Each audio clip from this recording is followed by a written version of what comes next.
What is going on, guys? Today we're going to be going over the upcoming update for the JP side. We have some exciting things coming up. So first off, as you guys can see, we have the TURLES EZA. I did go over him in the previous video, but there was one part of his kit that was missing, so we're going to go over that. And then we have 3 World Tournament units. So the Anin, the Pan Kid, and the Goten Teen. The Teen Goten is new. It's pretty interesting to see him in a team form. He kind of looks like Yamcha in my opinion. And then the Pan and the Anin both got a Dokkan Awakening, which is pretty interesting. And then event-wise, obviously we have TURLES EZA event coming up, the 43rd World Tournament starting on the 8th. And that should run through the weekend, so the 8th to the 10th. And then the upcoming Pet and Battle, that is coming on the 19th. Not really going to go over that. But we'll check out the new characters. Like I said, we did miss part of TURLES EZA if you missed my previous video. We now know his transformation condition. He has a 30% chance to activate the Fruit of the Tree of Might boost for 3 turns when HP is 80% or below. So the exact same thing, they just upped his percentage by 5%, which isn't the greatest, but it is a slight boost. He actually does look like a very solid unit. He raises attack and defense for 1 turn on super. He does have a medium chance to stun as well. He gets a 160 boost now. He gives all allies key +3, 40% to attack, and then all allies defense +40% when there's a super class enemy, which is pretty darn good. Most of the events are super class. I guess it's like 50-50, but for a good amount of the events, there are superclass enemies, so you will get that 40%. And then he lowers superclass enemies' attack by 20%.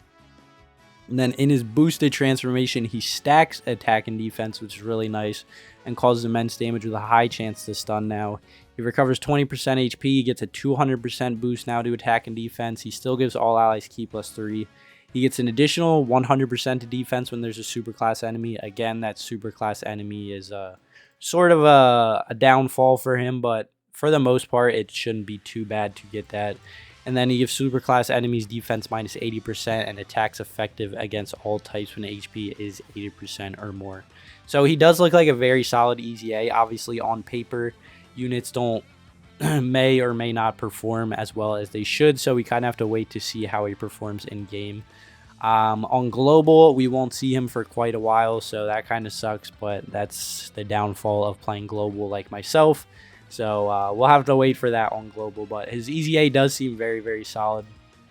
And then his event itself, as we see here, it's going to be a low-class warrior for the weakness, so a lot of free-to-play units. If you guys haven't really grinded those free-to-play units, might be a little bit of a struggle for you guys. But normal EZA event, you're going to need all the bronze, the silver, the gold, and the rainbow medals, and then you're going to get some Kais in there as well as some stones. So definitely go ahead and run the event up low-class warrior. As you guys can see, low-class warrior is basically just Raditz, Bardock squad, and some of the Goku units. For the most part, the event is going to be extreme AGL, so you're going to want to run Raditz. If you do have him, he's going to have type advantage, and he's a 120 lead for a low-class warrior. And then other than that, you guys can just throw in whatever units you have. You have the LR version Z Goku, the LR Bardock, LR free-to-play Bardock as well in there. And then, like I said, just Bardock units, some Gokus in there, as well as some Turleses in there as well. The new EZA Turles will be in there. So not the worst. I don't think it should be too bad. Low-class warrior. The free-to-play units themselves, especially the Bardock squad, are pretty solid. So if you have them, you guys should be set for that. But moving on, the 43rd World Tournament, we're going to be getting the new Teen Goten here. So he's going to be 50% for physical type. He's going to raise attack for 1 turn on super, cause supreme damage to enemy. He changes STR key spheres to physical type. What did I just say? Physical type key spheres.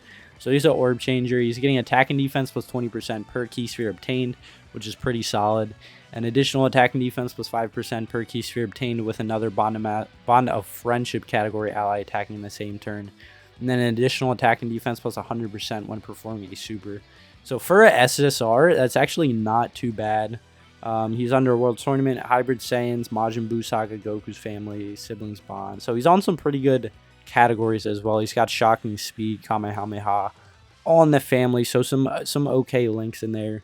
Again, the unit itself honestly looks like Yamcha, if I'm being honest, but it's cool to see a Goten teen unit. We don't see Goten in his teen form or adult form much at all, so Goten teen there, he will awaken eventually, but probably not for quite a while. And then the two Dokkan Awaken characters, we have the Kid Pan here. So she's going to be 90% lead for AGL. She's going to raise attack for 1 turn on super, cause supreme damage to enemy, and seal super attack. So she will seal, which is nice.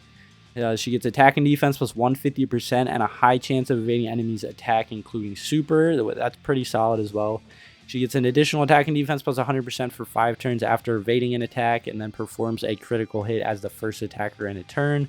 And then gets attack minus 50% within the same turn after receiving an attack. So it's kind of like a win-lose. So, I mean, you want to get attacked so you can dodge. But then if you get hit, you're going to lose 50% to attack, but then you're also going to have the high chance of evading, and then you're going to have the additional 100% after you do dodge. So it's like a win-lose. You want to dodge, but you don't want to get hit. So it's a pretty interesting unit, but she doesn't seem too bad for a World Tournament UR. So that is the Pan Kid. And then lastly, the Anin. I apologize if I'm butchering her name. I honestly don't even remember her at this point, but and she does have a transformation, which is pretty interesting. So she's going to be a 70% lead for in-type. She's going to raise defense for 1 turn on super and cause supreme damage to enemy and lower attack. So honestly, units that lower attack are always pretty usable, especially if you're able to give them additionals.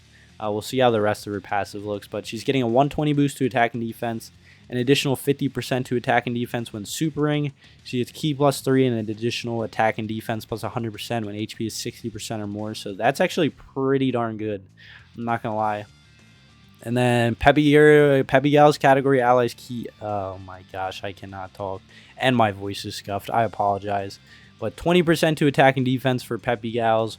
Realm of Gods 20%, Giant Form 20% as well, and then she recovers 8% HP at the start of the turn and then turns into Giant Form.